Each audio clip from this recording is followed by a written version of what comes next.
I want to ask you a bit about digital ID, because on the You need day to see mine.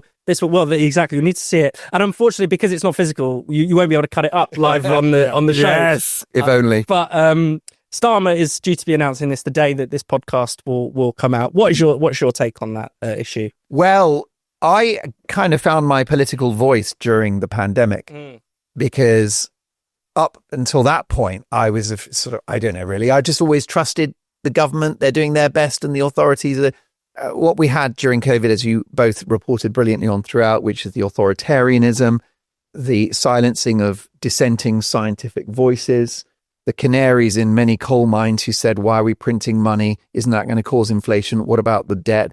Isn't the medicine worse than the disease? All of which I would argue came to pass. So COVID radicalized me. And the authoritarian aspect of it was probably one of the worst aspects.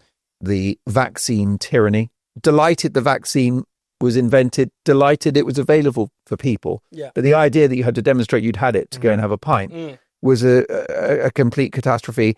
And so therefore, whilst I probably would have been open-minded about a digital ID scenario pre-COVID, now all I can imagine is it would be leveraged against citizens in the event of another emergency. Mm-hmm. And the way in which it's being argued for is so... it's one of those things which really underlines what an authoritarian mess this particular policy would be, and the fact that it's actually encouraging people to have more trust in the state, but in the context of state failures absolutely everywhere. Yeah. So the immigration issue is one that's been seized on by Tony Blair, who's been pushing for this. Sees it as a solution to absolutely everything from illegal migration to bad weather. It seems like digital ID will sort this out. So essentially, because potholes, according to Tony Blair. No, exactly. Potholes with digital ID. You'll be able to report the potholes. It's a strange mix of kind of like state authoritarianism and the kind of Cones hotline kind of approach to politics. But because of the fact that the British state is incapable of controlling its own border, therefore you need to give up your freedoms. It's one of those things which, because the state is so rubbish at doing what are the fundamentals, it needs to encroach more and more into your lives. And I just think that's just not going to land with people. I understand that when you poll people, broadly speaking, about how they feel about a particular question, people tend to roughly be on side. But I'm interested to see when this debate really starts to take place, people start to see the pretty threadbare arguments that are made for it, and also the implicit authoritarianism of all of it, that hopefully that does become a proper debate rather than something which is just sort of steamrolled through. Why are they gunning for this policy? Why do you think Starmer is pushing it? I think it's they see it as a silver bullet, don't they? It's one of the main seems things to solve every issue in their mind. So they believe they really believe it's a good idea. They believe it's a good idea, and they think it will make the government more efficient. And those of us who are sort of libertarian or care about civil liberties are, outdated, and we should just be quiet, and it will just make everything better. They literally think it's the solution to everything. Any issue you can come up with, they'll say digital ID. It's that authoritarianism, isn't it, which just appeals to them so much, because they first of all, they which we saw during COVID.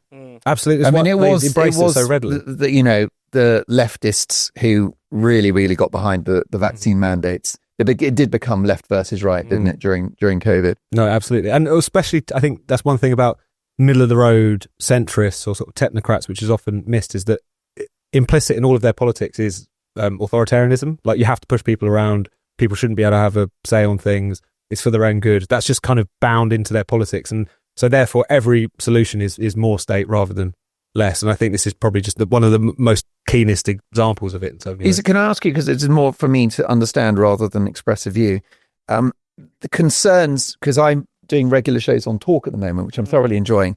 And a lot of the callers say that this is the thin end of the wedge, or this is preparing the country for a potential Chinese credit score sort of situation where essentially if you've littered or, I don't know, drunk driving or something, then suddenly your card doesn't work and you can't buy a train ticket, which happens in China. Is that overblown, you think?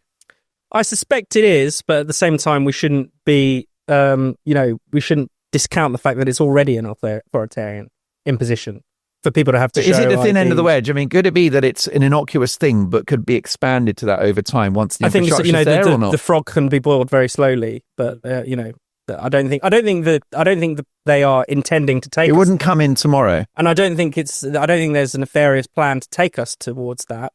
But liberties can. Suddenly the Overton window shifts. Well, yeah. What was acceptable, what liberty was acceptable to take away. today becomes more acceptable Well, tomorrow. help me with conspiracy corner here, but the ULEZ cameras in the southeast, Yeah. they potentially have the functionality to have a pay per mile Yeah. sort of solution for the government. Is that true? So therefore, you just wonder whether when you have the digital ID, that then eventually in years to come, it can be leveraged more dramatically. I don't know about the capabilities of the cameras, but it's certainly paper mile is on the table for something government has been talking about for a long time. Exactly. They're not even hiding it. There is Yeah. no conspiracy Yeah. where that's concerned. They're saying it very openly. Wouldn't it be you know. funny if the ULEZ cameras were like perfectly functional for that need? That would be quite something, wouldn't it?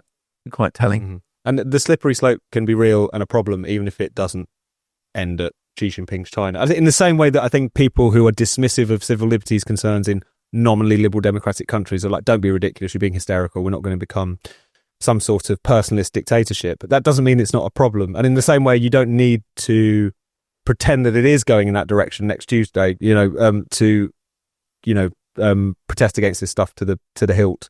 So it's one of those things where even though it might not live up to the concerns that some of your listeners might have, that doesn't mean it's not a problem. That's going to be very difficult to push back against, because this is the kind of common sense position of the British state, is that they need these impositions, because otherwise you can't properly govern the country, and it's going to take quite a lot to dislodge that.